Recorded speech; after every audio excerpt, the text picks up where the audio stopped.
We're rolling into week 3. It's start-sit time for your fantasy football lineups, and we're going to go game by game, matchup by matchup, and identify the must-starts, and also talk about a bunch of players in those matchups so you can get an idea of who to start, how these matchups could operate for your fantasy football team.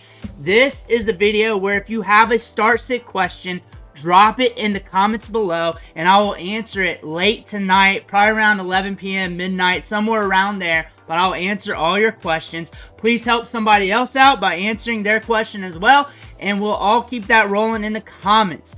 Also, you need to click that subscribe button right now because we're doing this every week. I'm helping you set your lineups through these videos, and then in a few days, we're going to be looking at the waiver wire extensively every day throughout the week. On top of that, looking for those deep waiver wire plays, and then doing deep dives on those trending players. Click that button. Stop missing out. But we're looking at our first matchup here, and it's the Chicago Bears and the Colts. We got a 43.5 over-under, and both these teams getting weird game scripts.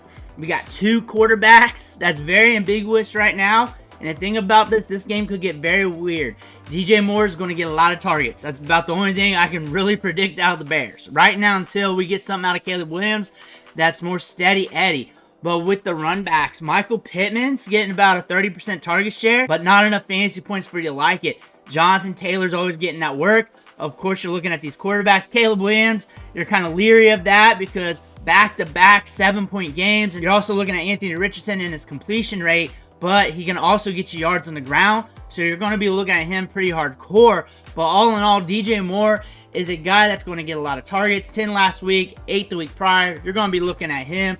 Broncos and the Buccaneers, and this is going to be a very fun matchup to watch. Bo Nix into week 3, his 3rd start.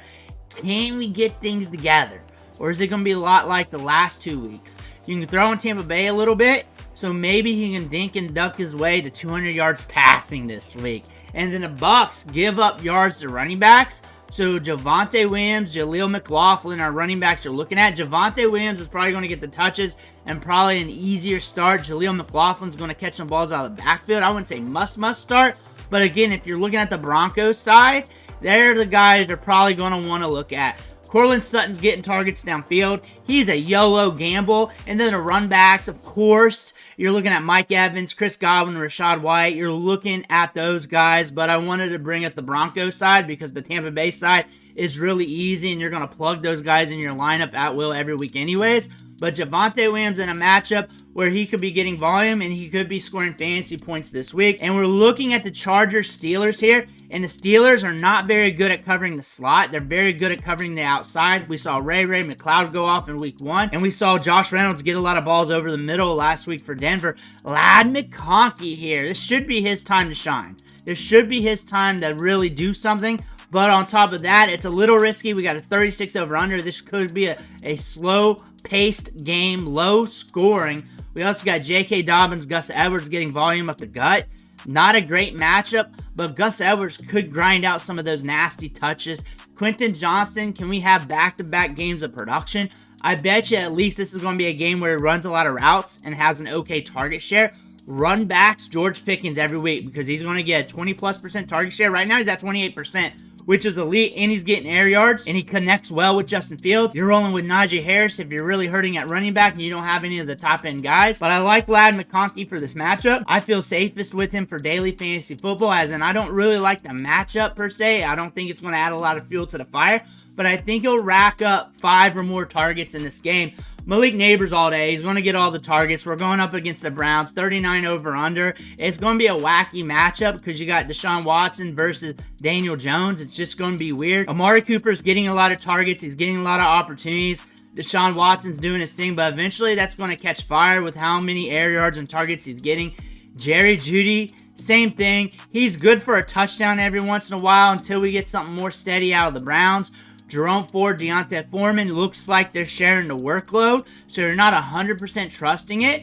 But again, if you're hurting at running back, which a lot of people are, you're just plugging your guy in and you're just hoping he rolls. Now we're looking at the Packers-Titans, 38 over under. It's trending to be a low-scoring game, and we're looking at Josh Jacobs just to get a lot of touches. get a lot of workload with Malik Willis in there. There are talks about Jordan Love coming back. We're watching news on that. More than likely, it's Malik Willis with his matchup against his former team. Run backs, Calvin Ridley, 20+% target share, getting targets downfield. Some games he's going to blow up. Some games he's not due to the quarterback play, but Calvin Ridley is a guy that's going to give you like 5 wide receiver 1 weeks and a lot of wide receiver 3+ weeks. Tony Pollard is an RB1 right now. He's like the RB12 in fantasy scoring. He's going to get workload. He's explosive. Look for him to be in your lineups because you're probably starting him anyways due to attrition at running back. And now we're looking at the Texans-Vikings. This is going to be a very fun game script. Can the Vikings hang with the Texans? Justin Jefferson's banged up. Looks like he's going to play. And then we also got Jalen Naylor out there. Aaron Jones is a guy you're starting just because he's getting touches and workload. But the matchup might dictate more for the passing game. Nico Collins, Tank Dell, Stephon Diggs, all of them could get it in this matchup. Like I said, when you got a 3-pack of wide receivers on a team, it usually operates in a carousel. The one I trust the most week in and week on is Nico Collins. Stephon Diggs is getting a lot of workload, but Tank Dell's getting good air yards. So he's going to get some games where he blows up. Tank Dell will, but you just don't know when it's going to happen.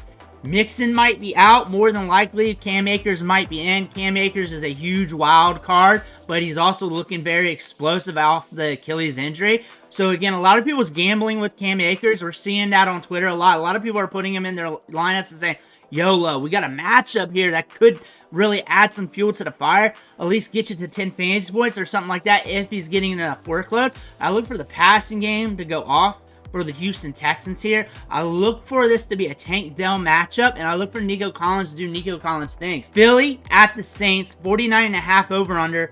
You're starting everybody in this game, and you're going to like it because this is going to be high scoring. Teams want to pass on the Eagles. They did last year. They're doing it this year.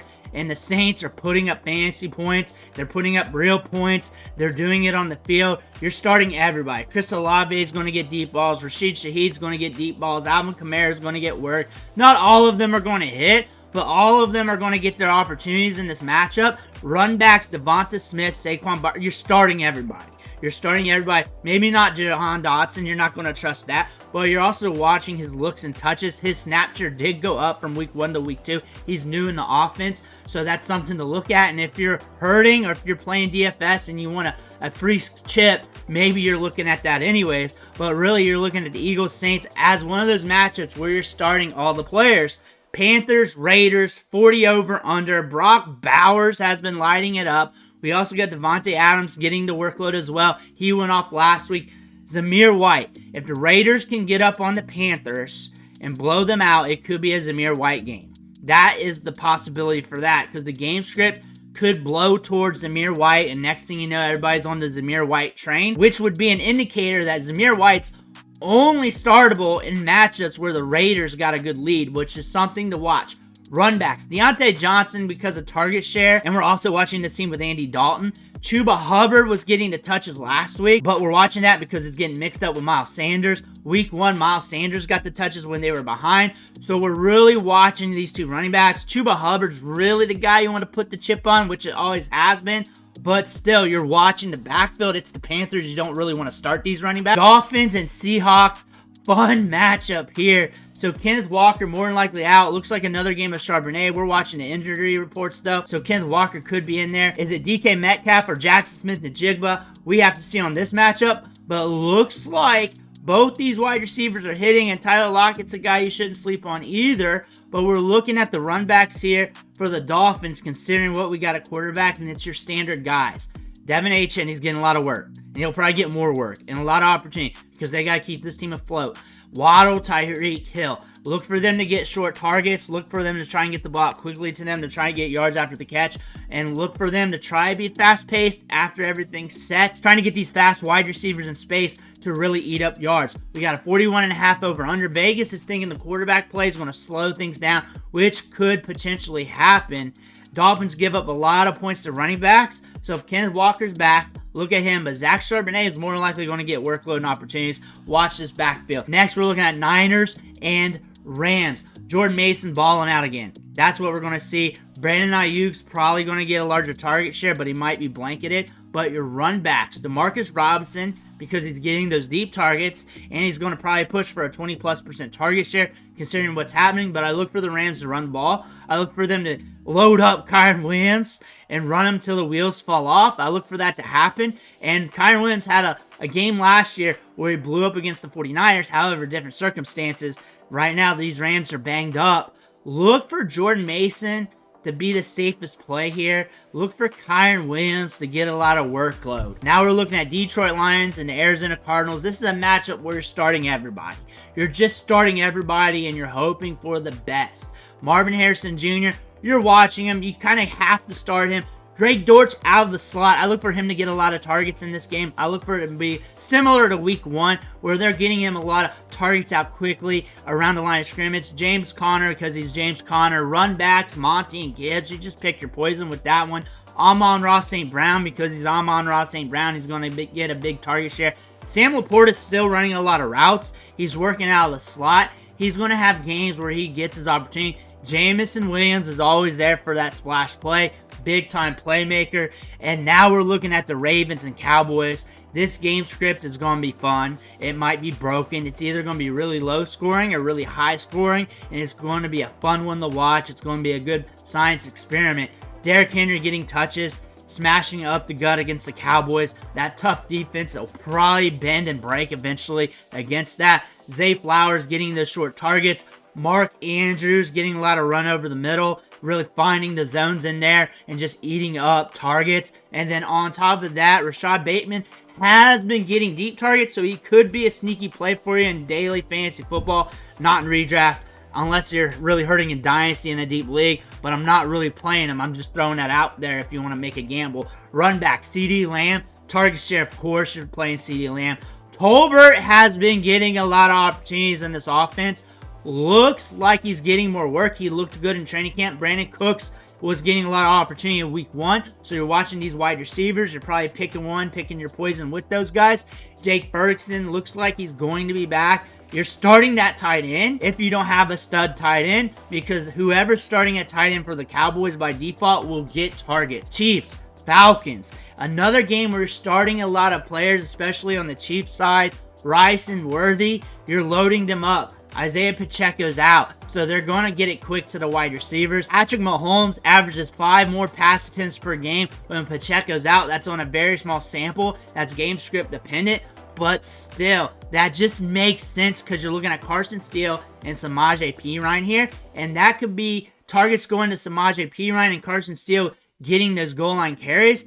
Travis Kelce, of course. Run backs, it's the Falcons crew. Bijan, Drake, Kyle Pitts, that's where the targets are going to be concentrated to. Ray McCloud is a sneaky play here, considering how locked down the Chiefs' defense is. Look for him to get some quick targets. He may rack up like 5, 6, 8 quick targets out there and might rack up some fantasy points. Jacksonville Jaguars versus the Buffalo Bills. 45.5 over under, so it's going to be an okay average game, but could break as well because both these teams got firepower, but the game scripts have been very slow with the Bills. They've been running it a lot more. Makes sense when you look at the personnel at wide receiver going into the season. James Cook, of course, because he's going to get a lot of workload.